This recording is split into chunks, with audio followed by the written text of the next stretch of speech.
말씀을 봅니다. 마태복음 22장 1절로 14절 말씀 한 구씩 기도합니다. 예수께서 다시 비유로 대답하여 가라사대 전국은 마치 자기 아들을 위하여 혼인잔치를 베풀었더니 그 종들을 보내어 거청한 사람들은 혼인잔치에 오라 하였더니 오기를 싫어하거늘 다시 다른 종들을 보내며 그의 청한사람에게 이르기를 내가 오찬을 준비하되 나의 소와 산지짐승을 가지고 모든 것을 갖추었으니 혼인잔치에 오소서 하라 하였더니 저희가 돌아보지 아니하고 하나는 자기 밭으로 하나는 자기 상업차로 가고 그 남은 자들은 종들을 잡아 능욕하고 죽이니 임금이 노하여 군대를 보내어 그 살인하는 자들을 진멸하고 그 동네를 불사르고 이에 종들에게 이르되 혼인잔치는 예비되었으나 청한 사람들은 함치 아니하니 사거리 길에 가서 사람을 만나는 대로 혼인잔치에 청하여 오너라 한데 종들이 길에 나가 간자나 선자나 만나는 대로 모두 데려오니 혼인자리에 손이 가득한지라. 임금이 손을 보러 들어올세 거기서 예복을 입지 않은 한 사람을 보고 너의 친구 여자의 용장고 여기로 들어왔느냐. 저가 누구니고 임금이 서한들에게 말하되 그 수족을 결박하여 바깥 어둠에 내어 던지라 거기서 슬피 울며 이를 갈미 있으리라 하니라. 청함을 받는 것에 대감을 입은 자는 자손이라. 아멘. 기도합니다. 할렐루야. 아버지 하나님 감사합니다. 오늘도 아버지 하나님 마태복음 22장을 통해서 우리에게 주시는 말씀 기억하게 하여 주옵소서. 청함을 받은 자, 택함을 받은 자라는 내용으로 거룩하신 하나님의 말씀을 부족한 종이 선포합니다. 입술이 우둔할지라도 오늘 이 시간 종의 입술을 들어 사용하여 주옵시고 종의 입술에 말씀을 주셔서 진리의 말씀, 생명의 말씀을 온전히 증거하게 하여 주옵소서. 그 말씀을 듣는 저들은 사람의 말, 종의 말로 듣지 아니하고 하나님의 말씀으로 듣게 하여 주옵소서. 우리 주 예수 그리스도 이름으로 감사하며 기도하옵나이다. 아멘. 오직 예수, 우리 예수님밖에 없습니다. 우리를 구원하실 분도 예수님 한 분밖에 없습니다. 주 예수의 평강이 여러분에게 임할지어다. 아멘. 마태복음 22장은 예수님이 비유로 하신 말씀이죠. 혼인잔치에 대한 이야기입니다. 이 혼인잔치에 대한 이야기를 하시기 전에 당시 예수님 당시에 어떤 그런 사고를 생각들을 좀 알아야 될 필요가 있는 거죠. 시대적 배경이나 이런 것들을 좀 알아야 되는 겁니다. 말라기서 이후에 400년 동안 암흑기의 시대가 있었습니다. 왜 암흑기죠? 암흑기라고 그랬는데 왜 암흑기예요? 하나님의 말씀이 없는 시대를 암흑기라고 합니다. 다시 말하면 빛이 없는 시대예요. 하나님이 함께하지 않는 시대예요. 여러분 창세기 1장 2절에 시작을 할 때 어떻게 하죠? 땅이 혼돈하고 공허하며 흑암이 깊음 위에 있더라 그랬어요. 그 위에 누가 성령이 운행을 하시더라. 하나님의 신이 운행을 하시더라 그러죠. 그러면 창세기 1장에 나오는 그 말씀이 어떤가요? 어두운 건가요? 아니면 밝은 건가요? 어두움이죠. 그렇죠? 아직까지 하나님의 말씀이 그곳에 있지 않는 시대예요. 그러니까 어두운 거죠. 하나님의 말씀이 없으면 어두운 시대입니다. 하나님의 말씀이 우리 속에 없으면 우리 마음도 역시 어두워요. 왜냐하면 소망이 없기 때문에 그래요. 빛이 없으면 소망이 없습니다. 깜깜한 어두운 가운데 뭘 바라보겠어요? 깜깜한 어두운 데서는 바라볼 것이 없습니다. 왜? 안 보이니까. 간단한 거죠. 안 보이니까. 그러니까 어떠한 것도 볼 수가 없는 거예요. 어떤 소망도 이룰 수 없는 거예요. 여러분 이 가슴이 그렇게 어두움으로 가득 차 있으면 소망이 없어지는 겁니다. 하나님의 말씀이 아무리 선포돼도 하나님의 말씀이 들려지지 않게 되어 있어요. 왜? 어둡기 때문에. 근데 그 어두운 가운데 빛이 들어오면 어둠이 물러간다고 했죠. 어둠이 물러가기 시작을 하면 비로소 뭐가 보여요? 소망이 보이는 거예요. 꿈이 보이고 비전이 보이는 거예요. 그러니까 암흑기는 바로 그런 시대다 이 말이에요. 400년 동안 선지자도 없었고, 그렇죠? 하나님의 말씀을 대언할 자들이 없었다 이 말이에요. 하나님의 말씀이 없는 시대예요. 그러니까 그 시대를 암흑의 시대, 암흑기라 한다 이 말이에요. 이것은 누구나 작다가 공인하는 이야기예요. 종교적인 이야기만 이야기하는 게 아니에요. 그러면 암흑기 시대에는 어떤 일들이 벌어졌나요? 인본주의가 성행을 하죠. 그렇죠? 수사학이 발달을 하고 사람이 중심이 되어서 움직이는 거예요. 이 사람이 중심이 되어서 움직이면 암흑기가 되어지는 거예요. 마지막 때 이때 해도 사람이 중심이 되어 가고 있습니다. 지금 다시 말하면 타락을 하게 되어 있다 이 말이에요. 타락을 하면 어떻게 해요? 이 세상이 전체가 다 타락을 하면 누가 오신다고요? 예수 그리스도가 오신다는 거예요. 그래서 이 암흑기 때 어떤 일들이 벌어지냐면 바리새 유대교가 창설이 되는 거예요. 그 다음에 유대거창에서 유대인들이 있겠죠. 서기관이 생기고 바리새인들이 생기기 시작을 합니다. 사두개인들이 생기기 시작을 해요. 그래서 구약에는 바리새인, 사두개인이란 말이 없습니다. 서기관도 없죠. 그래서 신약에 와서는 갑자기 어떤 구약에 없던 것들이 생겨나죠. 사두개인, 바리새인, 서기관들이 생겨나는 거예요. 이 시대를 암흑의 시대, 모든 것을 인간의 중심으로서 움직이던 시대. 그때 한 줄기 빛이 오시죠. 그분이 예수 그리스도예요. 그분이 예수 그리스도. 그러니까 그 어떤 시대적인 배경들을 좀 알고 오늘 말씀을 들으면 좋겠다. 그러면 어떤 사람들이 택함을 받은 사람이고 어떤 사람이 청함을 받은 사람일까요? 택함을 받은 사람,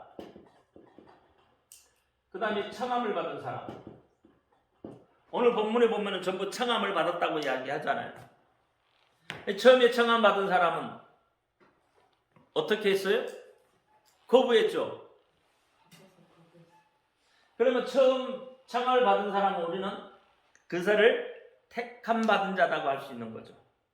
미리 택함을 받았습니다. 그렇잖아요. 그러니까 미리 택함을 받은, 미리 청함을 받은 그들은 하나님의 말씀을 거부했고, 그렇잖아요. 그러면 하나님의 말씀을 거부한 자는 육적인 이스라엘이 되겠죠. 육적인 이스라엘.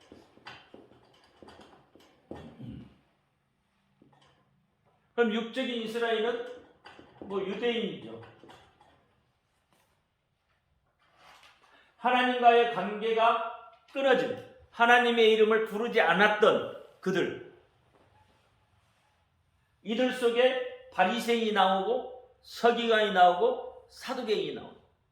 그래서 이들은 뭐예요? 하나님의 말씀을 곡해를 하죠.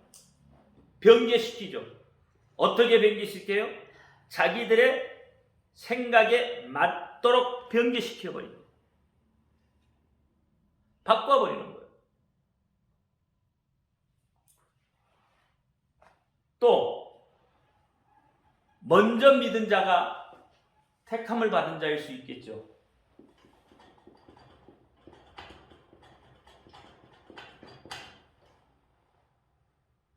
그리고 나중 믿은 자가 청함을 받은 자고. 그래서 마태복음 19장이나 마태복음 20장에 보면 먼저 된 자가 나중되고 나중된 자가 먼저 된다고 그러죠. 마태복음 19장 30절에는 먼저 된 자가 나중될 수 있고, 그렇죠? 나중된 자가 먼저 될 수 있다고 이야기를 하는 거고, 마태복음 20장 16절에는 딱 만들어서 이야기하죠. 먼저 된 자가 나중되고 나중된 자가 먼저 될 수 있다는 거예요. 오늘 이 혼인잔치에는, 그렇죠? 혼인잔치에는 먼저 믿은 자인 거죠. 어떻게 보면 먼저 믿은 자이기 때문에 먼저 청했을 거 아니냐 말이에요. 근데 먼저 청함을 받은 이 먼저 믿은 자들이 어떻게 해요? 그 자리에 혼인잔치에 들어가지 않는 거죠. 그러니까 나중되어 버리는 거죠. 유대인들 것처럼 먼저 택함을 받았고 먼저 청함을 받았지만 그들이 하나님의 말씀을 거부함으로 이렇게 되는 거죠. 그래서 어떻게 해요? 이방인들에게 넘어오는 거잖아요. 그 복들이. 또 마태복음 보면은 품꾼 이야기가 나오죠. 이른 아침에 나간 품꾼, 그 다음에 마지막 11시에 나간 품꾼. 이른 아침에 나간 품꾼들은 어떻게 해요? 택함을 받은 자들이에요. 미리 택함을 받은 자고, 11시에 나간 자들은 청함을 사실 받은 거죠. 그래서 이른 아침에 나간 자들이 어떻게 해요? 불평을 하죠. 유대인들이 어떻게 해요? 하나님의 말씀을 거부하는 것처럼 이들도 역시 이른 아침에 나간 먼저 택함을 받은 그들도 어떻게 해요? 하나님 앞에 불평하죠. 주인에게 불평하잖아요. 왜 똑같이 주냐 이거야. 내가 일을 더 많이 했으니까 세상 논리는 맞는 거죠. 일 많이 한 사람이 돈 많이 받는 거에 세상 논리에 맞는 거예요. 그런데 어떻게 해요? 그 주인은 그렇지 않다는 거죠. 누구나 동일하게 내가 그렇게 하겠다는 거잖아요. 내가 계약을 어떻게 너하고 계약을 그렇게 했잖아요. 그런데 어떻게 해요? 11시 품꾼도 계약을 너하고 똑같이 했다 이 말이에요. 그건 먼저 된 건 나중 된 자 이야기하는 거죠. 그래서 청함받은 자는 이방인이 되는 거죠. 영적 이스라엘이죠.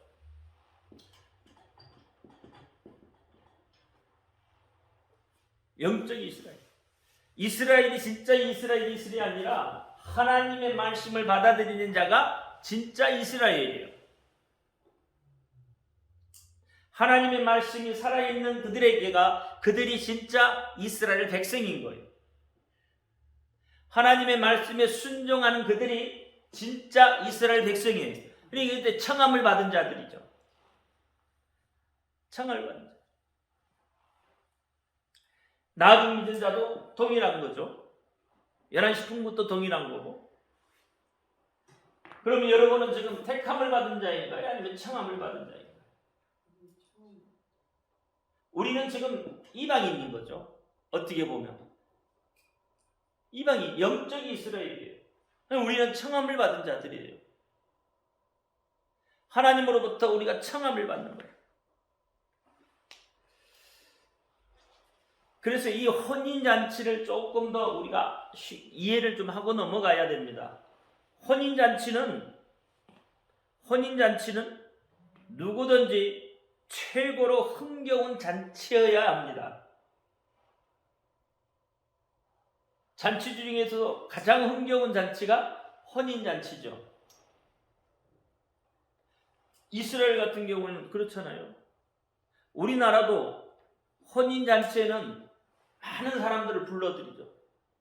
심지어 옛날에는 이 혼인잔치 할 때 지나가는 거지도 대접을 했다 이 말이에요. 주인이 지나가는 거지를 불러들이 놓고도 뭐라고 그래? 거지가 들어왔는데 저 거지한테 한 상 차려줘라고 그렇게 이야기하지 않잖아요. 저 어른들에게 한 상 차려드리라고 그렇게 이야기해요. 옛날에 그렇다 이 말이에요. 거지한테도 존댓말을 썼다 이 말이에요. 그때만큼은 혼인잔치 그때만큼은 그렇게 썼다는 거예요. 그러니까 이 혼인잔치에는 많은 사람들이 오기를 바랬단 말이에요. 혼인잔치에는 여러 사람이 와야 돼요. 그래서 서로 축하해주는 같이 누구나 같이 다 동참할 수 있어야 돼요. 여기에는 빈부의 격차가 없다 이 말이에요. 거지나 그렇잖아요. 돈 가진 사람이나 다 똑같이 어떻게 한 상을 거한하게 얻어먹고 갈 수 있는 잔치였다 이 말이에요. 그때 당시에는. 그러니까 옛날에 우리나라는 이 혼인잔치는 완전히 동네 축제였어. 동네 축제. 음식이 풍성했고 예복을 입고 그 혼인잔치집에 왔다 이 말이에요. 그런 것처럼 오늘 이 본문에 어떤 임금이 혼인잔치를 베풀었다 이 말이에요. 어떤 임금? 그래 어떤 임금이 누구예요? 하나님이시죠. 왜 천국잔치입니까? 그렇잖아요. 천국은 마치 자기 아들을 위하여 혼인잔치를 베푼 어떤 임금과 같이. 그러니까 천국은 누가 임금이에요? 하나님이 임금인 거죠. 그렇잖아요. 하나님이 임금이시잖아요. 그런데 그 아들을 위해서 뭐예요? 혼인잔치를 베풀었다는 거야. 아들. 그럼 혼인잔치를 베풀었다는 것은 아버지의 권한을 어떻게 해요? 아버지의 권리를 아들에게 이양해 주는 그런 잔치인 거예요. 어떻게 보면 너는 그로 인해서 한 가정을 누려라. 그렇잖아요.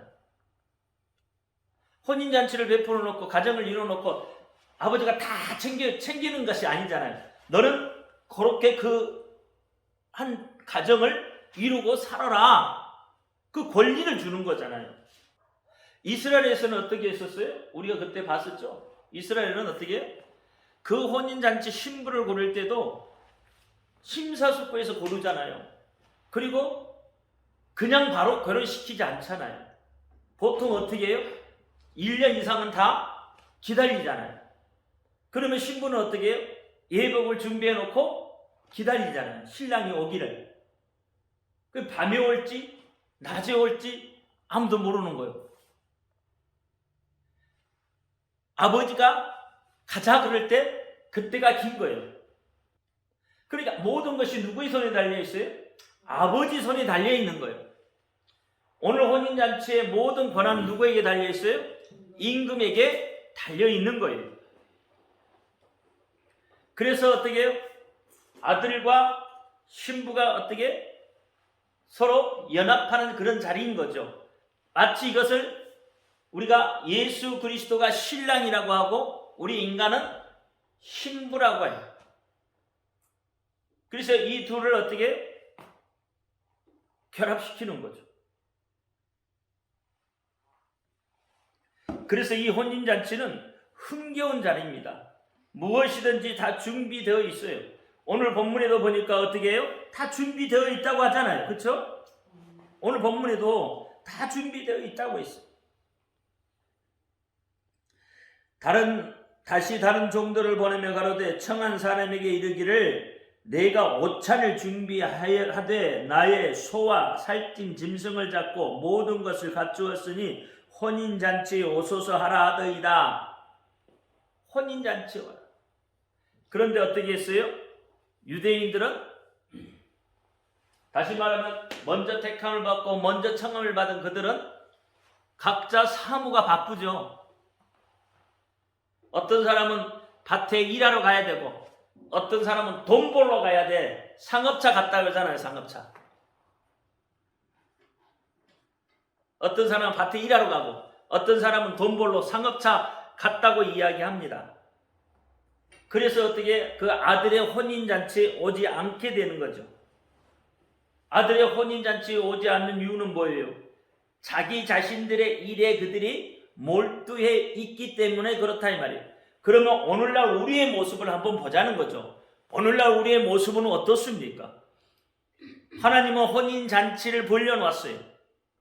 그렇죠? 매주일 혼인잔치를 벌려놨습니다. 그런데 어떻게 해요? 각자 일이 있어서 어떻게 해요? 그 혼인잔치에 참여하지 못하고 각자 어떻게 해요? 돈을 벌러 가야 되기 때문에 하지 않는다는 거죠. 권사가 돼도 예배를 중요하지 않냐. 혼인잔치에 와야 하는데 그 잔치가 어떻게 해요? 관심이 없어. 오직 뭐에 관심이 있어요? 자기 일에 관심이 있어. 자기 생활에 관심이 있어. 거기에 몰두해 있다 이 말이에요. 오늘 또 최우진 목사님이 그러더라고요. 그런데 그 숙모가 권사예요. 권사인데 이분은 예수를 잘 안 믿는 사람이에요. 권사인데 교회를 안 가고 이 양반 일을 도와주고 다녀요. 그러면 그건 뭐예요? 택함을 받은 자이지만 혼인잔치에 어떻게 해요? 관심이 없는 거다 이 말이에요. 왜? 자기 일에 몰두해 있단 말이에요. 근데 자기 일에 몰두해 있는 사람들을 치니까 본문을 보니까 어떻게 해요? 다 나가고 남은 자들이 종을 능욕을 하고 죽였다 이 말이에요. 남은 자들이. 선지자로 온 자들을 다 죽여버렸다 이 말이에요. 그들이. 그래서 이 혼인잔치에 바리새인들이 오지 않았어요. 서기관들이 오지 않습니다. 사두개인들이 오지 않아요. 왜? 자기의 일에 몰두해 있기 때문에. 그래서 바리새인들은 바리새 운동을 하니라고 오지 않고, 사두개인은 사두개 운동을 하니라고 오지 않고, 서기관은 서기 운동을 하니라고 오지 않는다 이 말이에요. 다 뭐예요? 자기 도취에 취해져 있어요. 자기 도취. 바리새인들은 자기의 의, 사두개인들은 구제에 대한 의, 서기관들은 율법을 해석하는 의, 다 그 나름대로 의가 있겠죠. 나름대로. 그러나 그 모든 것이 자기 도취에 취해 있는 거예요. 자기 일에 취해 있는 거예요. 그래서 이들은 어떻게 해요? 하나님의 말씀을 받아들이지 않는 사람들이다 이 말이에요. 성령이 없는 사람들이다 이 말이에요. 하나님의 말씀을 한다고 하지만 성령의 인도함을 받지 않는 사람들. 인간을 훌륭하게 어떻게 만들어서 무언가를 해보려고 하는 사람들이다 이 말이에요.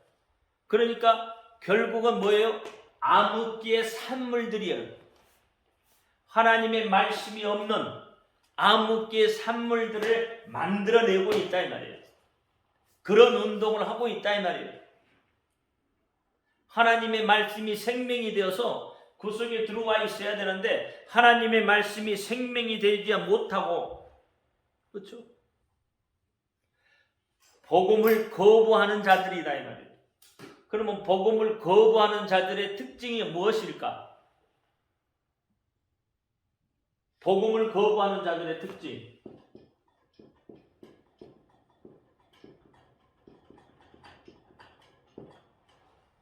복음을 거부하는 자의 특징은 어떻게 해요? 왕의 초청을 가볍게 여긴다 이 말이에요. 하나님의 말씀을 가볍게 여겨요.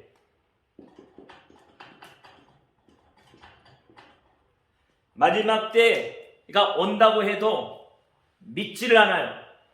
그냥 흘러가 버려요. 종말의 때가 다가왔다고 해도 그게 나하고 뭔 상관이냐는 거죠.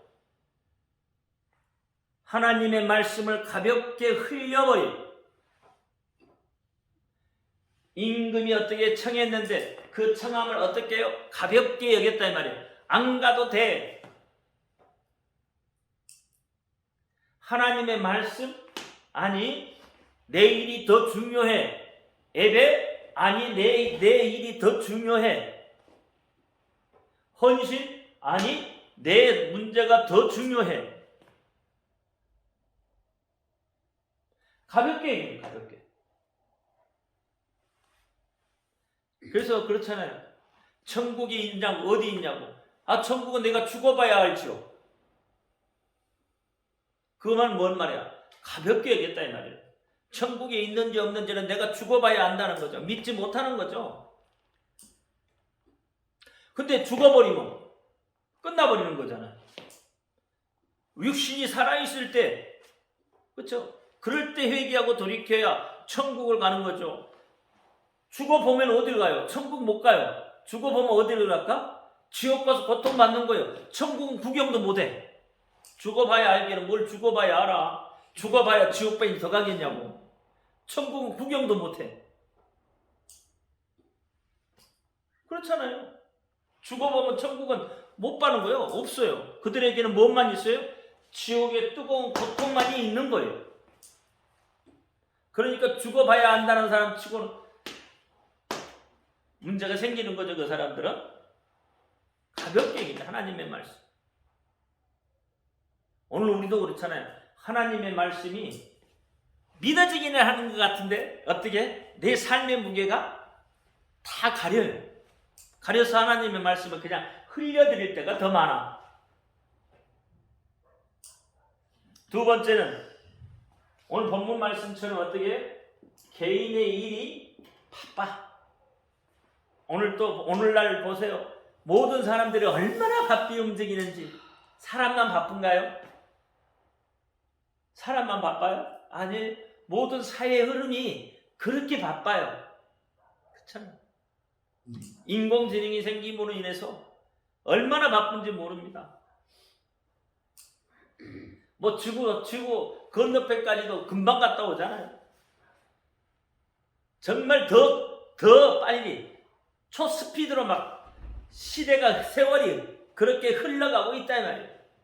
그 속에 우리도 어떻게 해요? 분주하게 그렇게 움직이고 있어. 그러니까 내일이 엄청 중요한 거예요. 이런 사람들은 다 뭐예요? 자기 자아가 강한 거예요. 자기 자아가.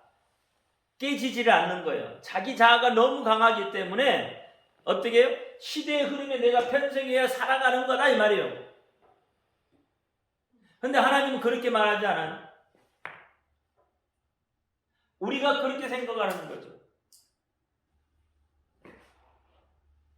그리고 세 번째는 와 보라 그러는데 어떻게? 와보지 않고 반대로 가버립니다. 그렇죠? 오늘 본문에도 그렇잖아요. 오라고 그랬는데 어떻게? 다 자기 볼일로 가버려 없어져. 그 현장에, 그 축복된 현장에, 그 축제의 현장에, 그 흥겨운 현장에 없어. 다 어떻게? 가버린다. 다 가버린다. 복음을 거부하는 자의 특징이에요.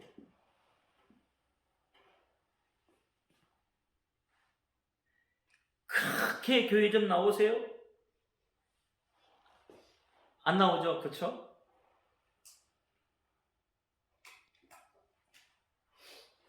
이렇게 가버린다는 것은 뭔 말이냐면 개선의 여지가 없다는 걸, 그만큼 완악하다는 이야기를 하는 거예요. 그만큼 뭔가 여지가 있어야 좀 뭐라도 좀 할 텐데 그런 게 없어요. 그러니까 이들은 뭐예요? 회개할 수 있는 그런 어떤 그런 그 환경과 여건들을 조차도 어떻게 거부해버린단 말이에요. 완악하게 되는 거예요. 복음의 자리에는 어떻게 아예 가지를 않아. 생명의 말씀을 듣는 자리에는 아예 가려고 하지 않아요. 오늘 본문에도 그렇잖아요. 청함을 받은 그 자리에 가지 않잖아요. 와보라 그랬잖아. 와보라. 와라 청함을 청하잖아요. 와보라 했다는 건 청하는 거죠.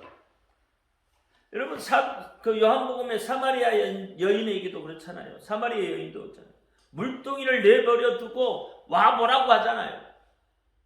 어느 자리에 오는 거예요? 잔치 자리에 있다 이 말이에요. 예수님이 돌려놓은 그 잔치 자리로 와보라는 거예요. 거기에는 예수님이 뭐라고 그래요? 너희가 알지 못하는 음식이 있다고 이야기를 해요. 그러니까 어떻게 그 자리에 수많은 하는 예수님께서 어떻게 벌려놓은 음식들이 있다는 거예요. 말씀이 있다 이 말이에요. 만나는 음식이요. 근데 만나는 말씀이에요. 그리고 오늘 본문에도 음식을 준비해놨다는 것은 말씀이 있다는 거예요. 근데 그 말씀은 아무나 먹을 수 있는 말씀이 아니에요. 요한복음 4장에 말하는 것처럼 너희가 알지 못하는 먹을 양식이 있다고 이야기하는 거예요.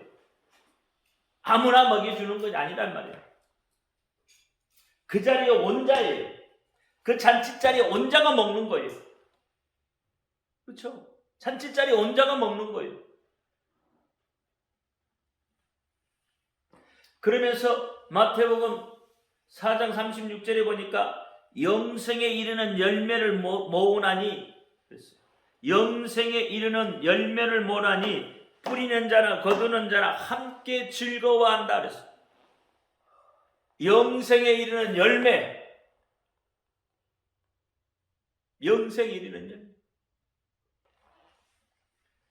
38절에는 다른 사람은 노력하고 너희는 노력하는 것에 참여한다. 여러분이 노력하지 않아도 어떻게 그 사람이 노력하는 그곳에 그냥 참여하면 되는 거예요. 그냥 참여하면 그게 참여하는 자가 뭐예요? 장함을 받은 자다 이 말이에요. 다 뭐예요? 오늘 본문의 혼인잔치에 누가 다 준비해놨어요? 임금이 다 준비해놨어요. 임금이. 다시 말하면 주인이 다 준비해놨어요. 하나님이 다 준비해놨어요. 너희가 노력한 거 하나도 없어. 그냥 와라 이 말이에요. 와서 그 잔치에 참여만 하라 이 말이에요. 너희가 준비하지 않아. 그러니까 너희가 노력하지 않는 그 자리에 같이 참여해서 어떻게 하라고요? 즐거워하라는 거예요. 즐거워하라. 너희보다 와서 잔치 준비를 하고 뭐 하고 막 하라는 게 아니라 주인이 다 해놨으니까 너희는 와서 그저 먹고 가라는 거예요. 먹고. 그냥 그 자리에 참여하라는 거예요. 근데 그것도 하기 싫대. 그것도 관심이 없대. 하나님의 말씀 듣는 것도 관심 없고 그냥 오로지 뭐만 관심 있어?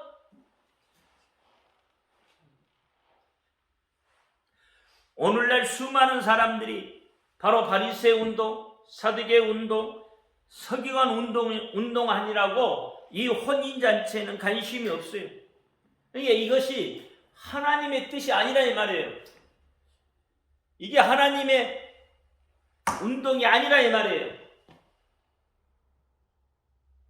조금 빗나간 말이지만 기독교는 사회 구원이 아닙니다.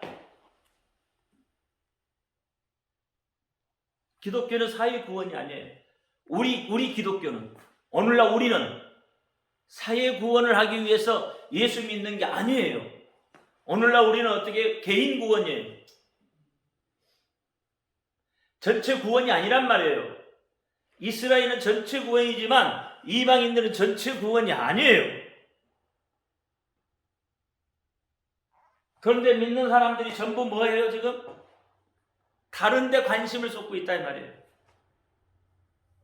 나라를 걱정하는 거 좋습니다. 기도해야죠. 믿는 사람들은 기도해야 되는 거예요. 나라를 위해서 기도하고. 그렇죠? 그게 믿는 사람들. 근데 사회 사업을 합니다. 사회 구원을 위해서 움직인다 이 말이에요. 하나님이 과연 그 사회 구원을 위해서 움직이는 그들을 하나님이 기뻐하시겠냐 말이에요. 그들이 바로 뭐예요? 바리새인 운동을 하고 있고 그들이 바로 사두개인 운동을 하고 있고 그들이 바로 서기관 운동을 하고 있는 자들이지 하나님의 뜻이 아니라는 거예요. 그게 하나님의 뜻은 여러분 한 사람 한 사람이 하나님의 말씀을 듣고 구원받는 것이 하나님의 뜻이에요. 지금 마지막 때를 달려간다고 수없이 외칩니다. 수많은 사람들이, 수많은 선지자들이, 수많은 목사들이 외치고 있어요. 마지막 때라고. 그러면 어떻게 해서든지 여러분은 어떻게 해요? 하나님의 말씀을 듣게 하고 하나님의 말씀을 통해서 여러분이 구원받는 일에 최선을 다해야 되는 거죠.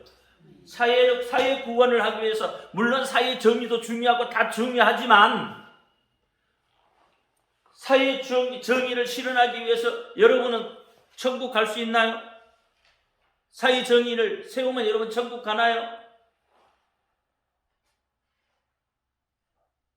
사회 정의를 세우면 천국 갈 수 있냐 말이에요. 근데 그게 다 하나님의 뜻이라고 생각하고 있다 이 말이에요. 우리는 그 하나님의 뜻이 아니에요. 우리가 잘못 생각하고 있는 거예요. 나 한 사람이 하나님 앞에 얼마나 하나님의 말씀을 얼마나 깊이 받아들여서 그 말씀을 가지고 얼마만큼 그 말씀을 또 증거할 수 있느냐, 이게 더 중요한 거예요. 그 말씀에 의해서 구원받는 거죠. 다시 말하면 예수 그리스도를 통해서 구원받는 거예요. 그렇잖아요. 사회사업 한다고 해서, 사회운동 한다고 해서 여러분 그게 구원이 아니란 말이에요. 근데 그게 하나님의 뜻이래. 방향 설정이 잘못되어 있다 이 말이에요. 우리는 예수 그리스도를 통해서 구원받아요. 개인 구원입니다. 예수를 믿어야 구원받아요. 여러분 사회에서 정의 세우고 여러분 생명 잃어버리면 끝나는 거예요. 하나님은 아들을 위해서 아들과 더불어 여러분이 행복해지는 것을, 행복을 누리는 것을 하나님이 원하신단 말이에요. 그게 하나님의 뜻이에요. 아들은 누구예요? 예수 그리스도잖아요. 예수 그리스도와 더불어 행복을 누리는 것이 하나님의 뜻이에요. 여러분이 누구하고 함께? 예수와 함께 행복을 누리는 거. 그래서 제가 늘 이야기하잖아요. 하나님이 여러분이 기뻐하는 것을 하나님이 좋아하신다고. 그게 하나님의 뜻이에요.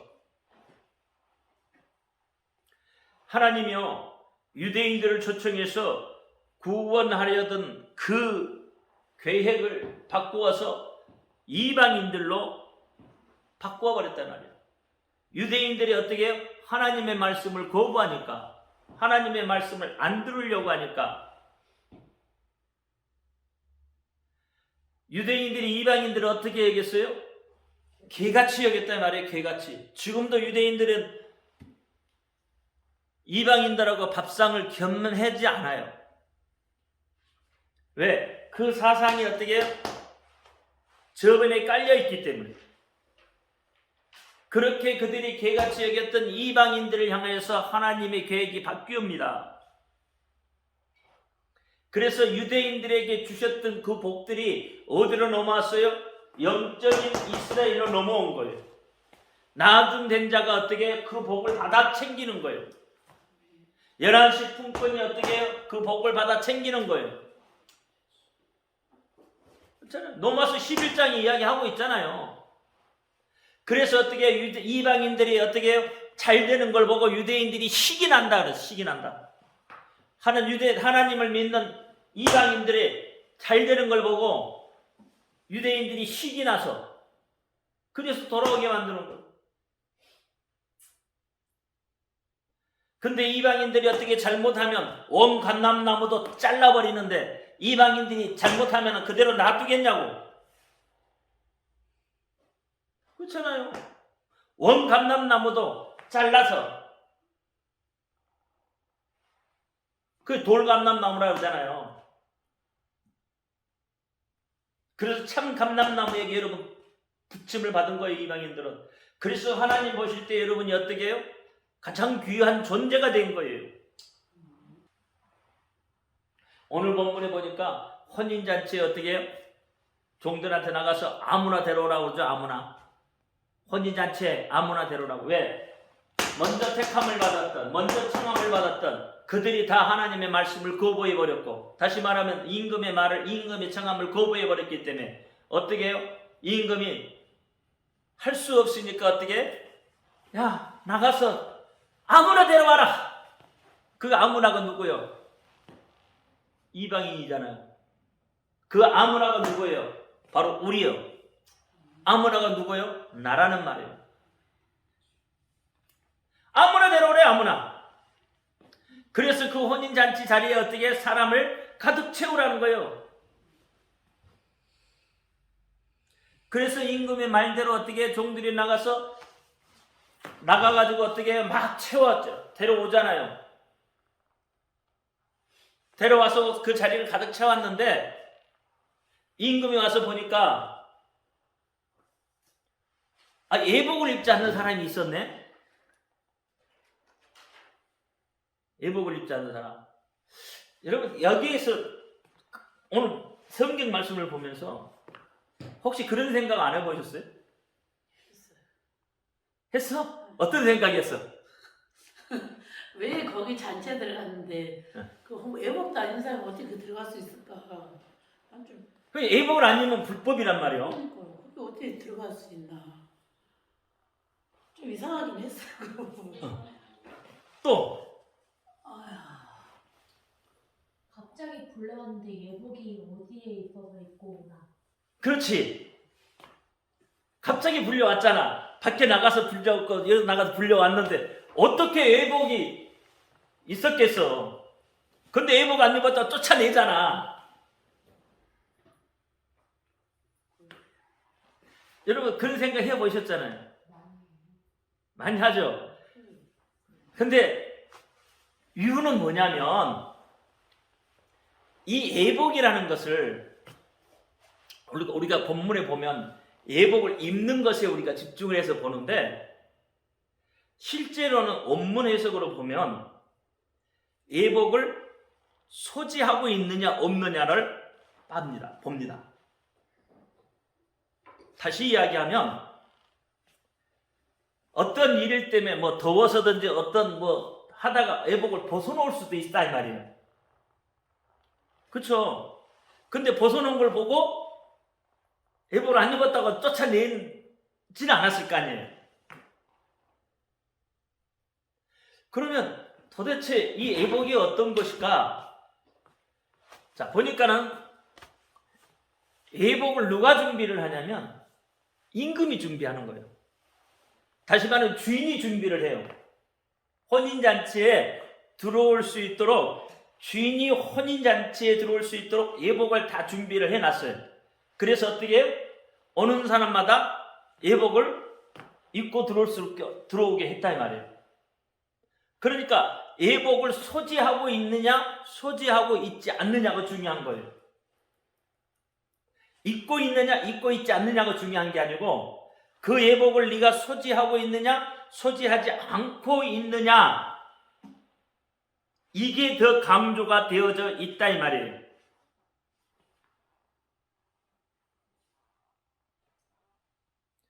그러면 예복을 소지하지 않았다는 것은 뭐냐면 주인에 대한 심각한 모욕이에요. 주인이 준비를 다 해서 줬는데 잊어버렸단 말이에요. 예복을 소유하지 않았다 이 말이에요. 그럼 불법으로 들어온 것이다 이 말이에요. 그 자리에 들어와 있다 이 말이에요. 들어올 수 없는데 들어와 있는 거예요. 쉽게 말하면 아까 이야기했잖아요. 그러니까 어디서 예복이 있나? 주인이 이미 예복을 준비해 놨다 이 말이에요. 부지중에 갔잖아요. 그러니까 주인이 부주중에 왔어도 주인이 예복을 준비해 놨잖아. 그러니까 부주중에 들어와도 주인이 준비되어 있기 때문에 예복을 준단 말이에요. 입고 들어가라고. 근데 예복을 입지 않은 사람이 있었다 이 말이에요. 그러면 그 사람이 어디서 왔냐 이 말이에요. 그 사람 올 사람이 아니냐고 주인이 안 갖고 있었으면. 주인이 안 갖고 있는 게 아니고 본인이 받아놓고 잊어버린 거지. 아니 너 나는 아니 왜 이렇게 주인이 준비를 한다며 해서 오면은 준다며. 줬는데 그러니까 애복을 안 입고 들어왔다 이거지. 아 줬는데도 안 입고 나왔다고요? 그렇지. 아 줬는데도? 어. 그 사람이 올 사람이 아닌 거지. 그러니까 올 사람이 아닌 거예요. 불법으로 행해서 들어온 거라 이 말이에요. 그러니까 임금이 볼 때 저놈은 뭐냐 이 말이에요. 저놈은 주인이 다 준비해서 예복을 줬는데도 불구하고 예복이 없어. 소지를 하지 않고 있어. 저놈은. 그럼 그놈은 누구냐 이 말이에요. 그렇잖아요. 교회는 왔을 때 예수를 안 믿는 사람이 말하는 거지. 그러니까 그놈은 어떻게 해? 그놈은 내 쫓아라 이 말이에요. 그러니까 교회는 다니긴 다녀도 다 해도 예수를 끝까지 안 믿는 사람이. 그래, 그게 그 말이란 말이에요. 그러니까 소유하지 않았다는 이야기는 다시 말하면 주인의 그 예복을 거부했다 이 말이에요. 애복은 쎄막픈데. 거부해버린 거예요. 그러면 보세요. 오늘날 교회 안에서도 어떻게 해요? 들어와 있기는 하는데 전혀 하나님의 말씀을 듣지 않고 세상 방법으로 교회를 움직이려고 하는 것은 전부 뭐예요? 하나님의 말씀을 거부하는 자들이 되는 거예요. 그러면 그놈은 누구냐? 그놈은 내쫓아라 이 말이에요. 그래서 어떻게 해요? 성문 밖으로 쫓아내라 그러잖아요. 그곳에 뭐가 있다고요? 일감이 있다고 하는 거예요. 그러니까 그 말은 다시 이야기하면 계시록으로 빌리면 마당신자인 거예요. 마당신자. 마당만 받고 왔다 갔다 하는 신자. 그러니까 마당만 받고 왔다 갔다 하는 신자 구원이 없잖아요. 내버려 두잖아요. 하나님의 말씀을 거부했다 이 말이에요. 주인이 준 그 예복을 주었음에도 불구하고 그 예복을 거부해버린 거예요. 하나님의 말씀이 우리에게 생명이 되어서 들어와 있어야 되고 내가 그 예수를 믿고 예수 이름을 의지하며 나가야 되는데 그렇지 아니하고 어떻게 해요? 거부한 거예요. 그리고 누구의 방법대로 자기의 생각대로 자기의 방법대로 자기의 의를 드러내려고 하고 앉아 있다 이 말이에요. 저도 그런 생각을 옛날에 해봤다 이 말이에요. 여러분과 똑같이 아니 갑자기 불려왔는데 예복이 어디 있어서 이 혼인잔 예복을 준비 못해서 혼인잔치에 쫓겨나가지고 일을 감이 있다 그러고 운다 그러고 그러면 이게 도대체 예복이 없는 사람은 어떻게 혼인잔치에 들어오겠냐 이 말이에요. 그런 생각도 다 여러분 해보셨잖아요. 근데 보니까 어떻게 주인이 다 예복을 준비해놨더라. 그래서 주인이 준 예복을 입고 들어오면 되는 거예요. 그러면 그 잔치의 모든 것들을 다 누릴 수가 있는 거예요. 근데 어떻게? 거부한 거예요. 주인이 줬음에도 불구하고 거부하고 입지 않는 거죠. 그렇게 되더라 이 말이에요. 그러니까 그것이 해소가 되는 거예요. 그 의심들이 해소가 되는 거예요. 아 그래서 그렇구나. 그래서 주인이 줬던 그 예복을 거부함으로 인해서 차라리 문 밖에 쫓아내는 거예요. 문 밖에 쫓아내는 것도 아니요. 성문 밖으로 쫓아내서 일감이 있게 만들어버리는 거예요. 그게 똑같잖아요. 다시 이야기하면 하나님께서 마련하신 예수 그리스도의 대속의 은혜를 거부한 자들이다 이 말이에요. 그게 히브리서 이 말씀하고 똑같더라 이 말이에요. 히브리서 6장에 한 번 빚짐을 받고 그렇잖아요. 성령의 은혜에도 참여하고 은사에도 참여해봤고 다 참여해봤는데 어떻게? 그들이 거부하는 거예요. 다 참여했었는데도 불구하고 거부하잖아요. 그래서 어떻게 예수 그리스도를 다시 현재의 십자가에 못 박는 자가 되어버리는 거다 이 말이에요. 그래서 문 밖에 내서 쫓아내는 거예요.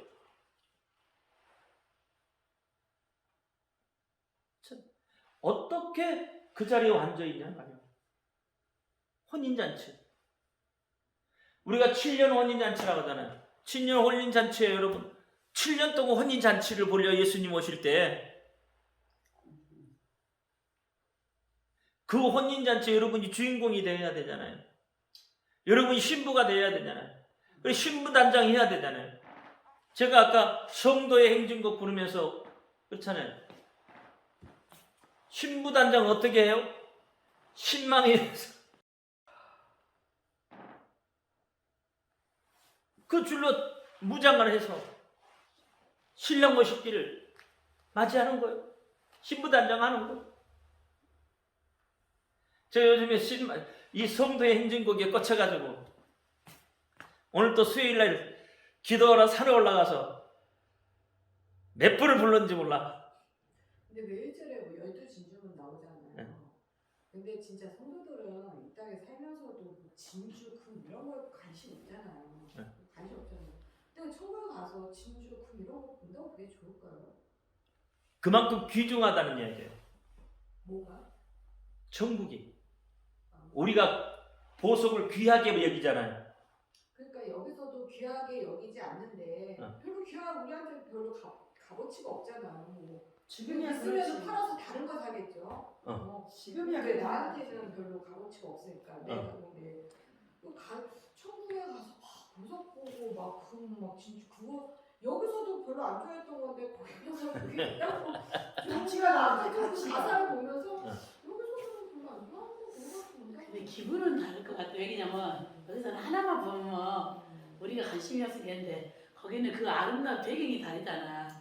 빛나고 또 노래를 보면 또 다를 수 있겠지. 또 그만큼 귀하고 아름답고 좋다는 이야기를 가장 표현을 하는 아름다운 거겠죠. 걸로 표현을 하는 거예요. 귀중한 것들은 더 좋은 걸로 표현할 수가 있는데 이 땅의 걸로 더 좋은 걸로 어떻게 표현할 수 있는 방법들이 없어. 그래서 그래도 이 땅에서 가장 좋고 아름답고 그런 것들로 표현을 해 놓는 거예요. 그 보석이 있잖아. 우리 귀하게 생각하니까 귀한 걸로 이제 그러니까 귀하게 생각하는 사람은 그게 가서 귀하고 좋은 건데 지금은 좀 귀하고 이런 거 그렇게 생각 안 하는 사람 봤다고만 저거 나는 한번 그런 생각인데 근데 그 성도행진곡에 딱 1절에 그 가사가 나와서 성도행진곡 진짜 별로 안 좋아하는데 처음 가서 진짜 막 기다려 죽을까 생각이 들었어. 그 글이 쓰여질 때는 지금 엄청 그러니까 이제 그런 의미라면은 이해돼요. 정말 비싸고 값이 있고. 그래서 저 마태복음 13장에 그래서 비유를 이야기할 때 진주 진짜 좋은 진주 하나를 사기 위해서 자기 걸 다 팔고 그 하나를 사잖아요. 그만큼 귀하고 존귀하다는 거죠. 좋다는 이야기를 그렇게 표현하는 진주로 표현하는 거예요. 표현은 실제로 진주가 귀하고요. 그렇죠. 아니 다 귀하죠. 그러니까 비싼 거지. 요즘에 뭐 양식 진주 뭐 이런 진주 말고 진짜 막 자연산 진주 크고 막 이런 것들은 가격을 매길 수 없을 정도로 귀한 거거든. 그러니까 그런 것들이에요. 그런 것처럼 아주 귀하고 좋은 것을 표현하기 위해서 인간의 언어로 인간 그렇게 해야 우리가 쉽게 이해할 수 있으니까 그렇게 표현해 놓은 거예요. 그렇지. 예를 들어서 계시록에 보면 청옥으로 만들어 놓고 뭘 만들어 놓고 막 벽옥으로 하고 막 해놨잖아요.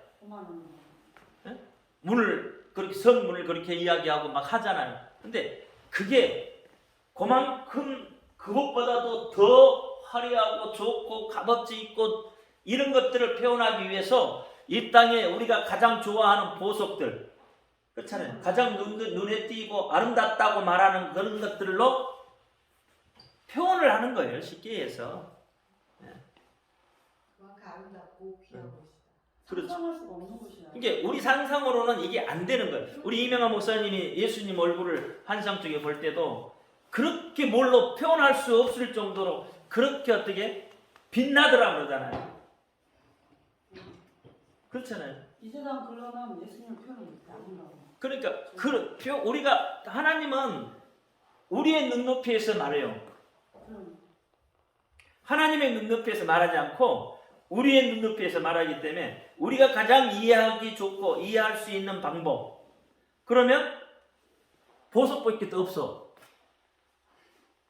그만큼 가치를 매길 수 있는 것은 뭐 어떤 보석은 값어치를 못 매길 정도로 비싸다고 그러잖아요. 그렇잖아요. 뭐 붉은 누비인가 뭐 이거 이런 것들이 있잖아요. 그 영화로도 나오고 막 하잖아요. 그런 것들은 값어치를 못 매기는 거예요. 그만큼 귀하다는 거예요. 예를 들어 다이아몬드가 있다고 칩시다. 다이아몬드 뭐 24캐럿 아니면 뭐 50캐럿 이렇게 클수록 어떻게 가격을 못 매기잖아요. 그런 것처럼 어쨌든 하나님 나라, 그렇잖아요. 하나님 나라는 우리가 청함을 받은 자들이에요. 그러면 하나님이 청했을 때 어떻게 해요? 우리는 순종하고 그 잔치에 참여할 수 있어야 돼요. 그렇잖아요. 그 주인공이라니까. 우리는 주인공으로 우리를 부르셨다니까. 그 잔치의 주인공으로 우리를 부르셨어요. 너희가 그 잔치에 와서 마음껏 먹고 마음껏 누리고 마음껏 행복하고 마음껏 기뻐하라고. 그렇게 우리를 청하고 계시다. 지금도 하나님 예수 그리스도를 통해서 너희가 믿기만 하면, 그렇죠?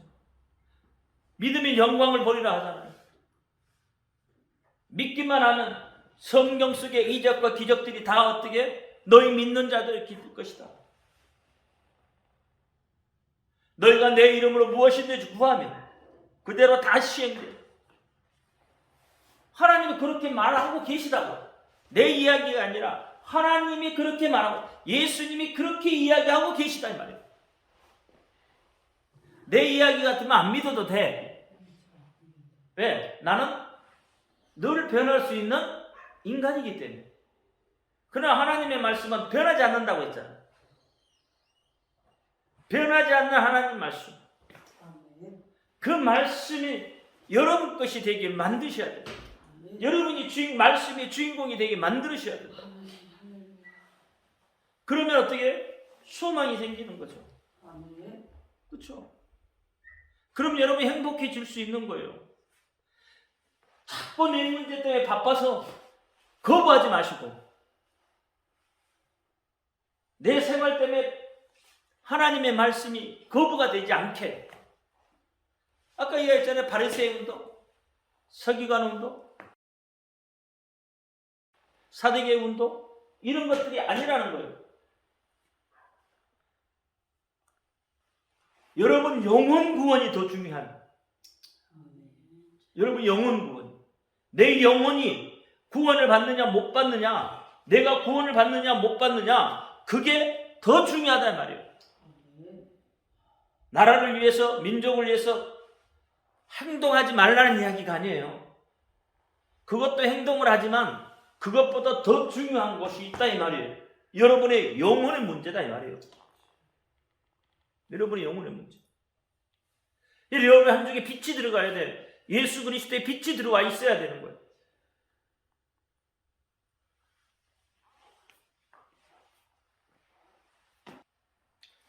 예수 그리스도의 대속의 은혜를 내 것으로 쟁취하시기를 예수 이름으로 축원합니다.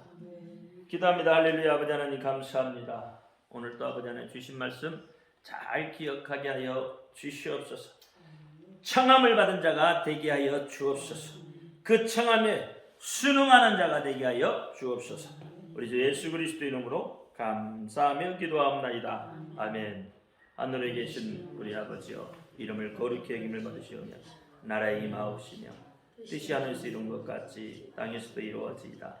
오늘날 우리에게 일용할 양식을 주옵시고 우리가 우리에게 죄 지은 자를 사하여 준 것 같이 우리 죄를 사하여 주옵시고 우리를 시험에 들지 말게 하옵시고 다만 악에서 구하옵소서. 나라와 권세와 영광이 아버지께 영원히 있사옵나이다. 아멘.